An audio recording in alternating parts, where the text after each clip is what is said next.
రామయ్య, సోమయ్య కోట ముందు గొడవ పడుతున్నారు. అది చూసి భటులు వారిద్దరినీ రాజుగారి ముందు ప్రవేశపెట్టారు. అక్కడ కూడా వాళ్ళు పోట్లాడుకుంటూనే ఉన్నారు. రాజుకు కోపం వచ్చింది. విషయమేంటి అని గద్దించాడు.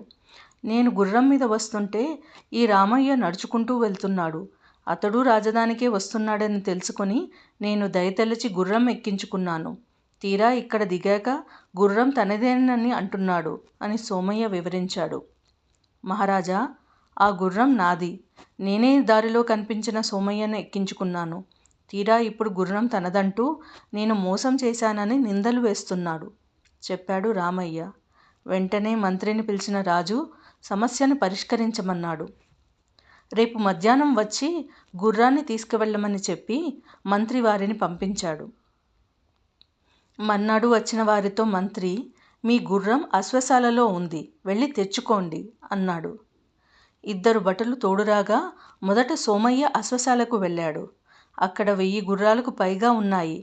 తనది అని అంటున్న గుర్రం ఏదో తెలియక ఏడుపు మొహంతో తిరిగి వచ్చాడు. తర్వాత అశ్వశాలకు వెళ్ళిన రామయ్య, రాణి రాణి అని పిలిచాడు.